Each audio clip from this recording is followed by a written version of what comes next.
All right, welcome back. This is episode 3, Invest Info, and this topic we're going to deal with is how do I know what stock to buy, right? And this is a question that most retail investors are going to have, and institutions, and everyone has this question: how do I know what company to buy? Mainly the retail investor. Now, I want to give a little scenario here. This is the BJ's Holdings, right? And in layman's term is you buy companies you understand. Remember, stocks are not lottery tickets. This is what Peter Lynch, a great investor at Magellan back in the 80s and 90s, buy stocks you understand. Now, I want to give an example of this.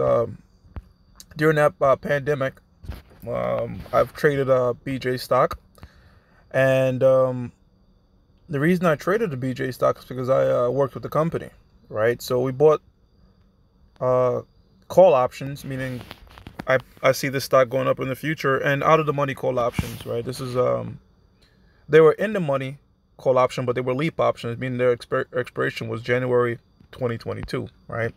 And I bought this on March 24th in the midst of the pandemic because during the lockdown, BJ's was deemed essential. Now, I got out of the position way too early. I got impatient because the stock was going at 25 sideways for a long time. It barely was going to 25. So the moment it went above 25, I sold out the position, which I shouldn't have done, because now the stock is trading at $40. And in fact, after they had that earnings announcement, during the pandemic, the stock shot up. You know, it went from 26 to 36 and went all the way up to be 47. Yeah, the whole time high was 47, 46. Now, I got impatient, and now I recommended this stock to others, and they profited from the position, and I didn't. And it shows an example of being patient, and when you own something you understand, and it was a rookie mistake, you don't care about short-term price fluctuation, right? Now, why did the BJ stock go up? BJ stock went up because stocks are owned by companies, and they have shareholders, right? And they make money. Now, with this additional profit, they have the ability to put it in the stock in the form of share buybacks, or give it back to the shareholders in the form of a dividend. Now, BJ's does not pay a dividend, right? So they crushed earnings, and not only BJ's, Costco did the same thing, Walmart did the same thing, and the stock went up. So stocks go up when the company makes money. If the company makes money, the stock is going to go up. And I understood that this company was making a lot of money. It was in a position to make a lot of money because what? They were taking advantage of other stores being closed down. And I missed the opportunity. Now, this is what I want to say to the retail investor that's watching this. Buy companies you understand, all right? Buy companies that you know, personally understand. I knew the CEO of this company. I knew what the business was like. And that's what I do now. When I go to purchase a stock, I make sure I know the CEO, I understand the story, I understand what they do.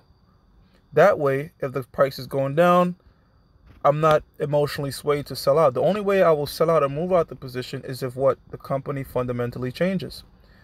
The same thing could be said about Herc Rentals. I saw a lot of Herc Rental stores, even though Hertz was going out of business, Herc Rentals, which deals with stuff like forklifts and these things, were still booming. And guess what? The stock went up. All right.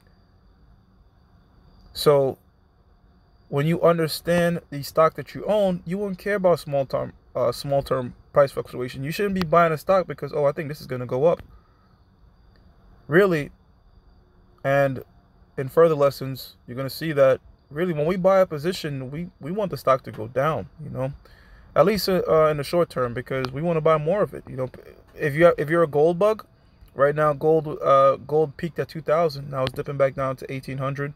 You would love for gold to be 11,000, $1,000, right? But most people that own gold that don't understand it will just sell it, right? They don't see the value of it. It's the same thing with these companies here. If you understand what you own, you wouldn't be looking at price. You'll be looking at value. And there's a way to calculate values of companies, right? We calculate the value of a company. If it's traded at a heavily discounted rate or heavily discounted price, we buy in, and we buy to hold In Warren Buffett case, Warren Buffett buys to hold forever, and that's not a bad investment, right? Because if the company is not changing fundamentally, has a strong moat, we could get cash out of it from what? From dividends and selling covered call strategies and different strategies to what? To get continual cash flow out of the position that we hold. Now, this was just a quick lesson on what to buy. You buy companies you understand. If you see a business around you, we as retailers, we have an advantage, because guess what? Wall Street did not see that BJ's was going to shoot up in price, and I still think the stock is going to continue to shoot up in price because they're opening up gas stations. You see it grow in front of you. You see it grow in front of you. Eventually, it will grow in the market. All right, Main Street and Wall Street. Wall Street is the stock trades and the stock exchanges. Main Street is actual companies on the ground. When Main Street increase, Wall Street does increase.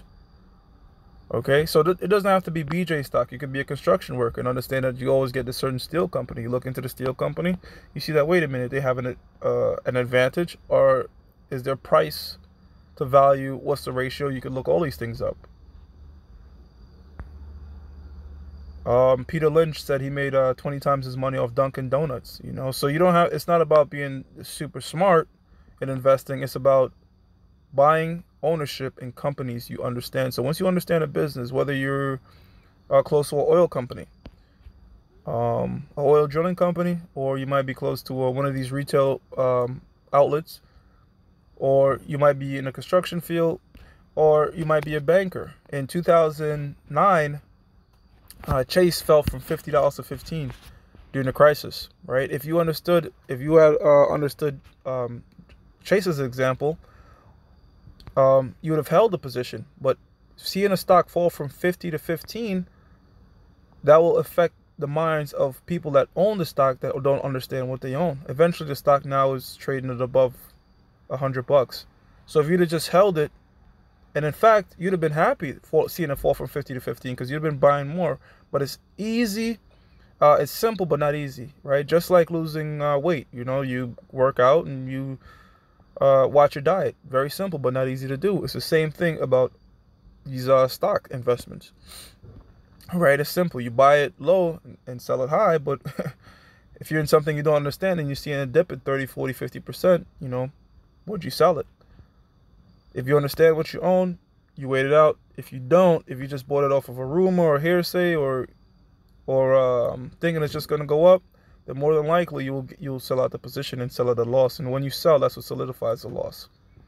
If you understand what you own, you'll own the company. You won't care about analysis, what the analysis say. If you understand the value of what you have, you will hold the company. And that's when you pull the trigger. That's when you buy. When you buy a company you understand.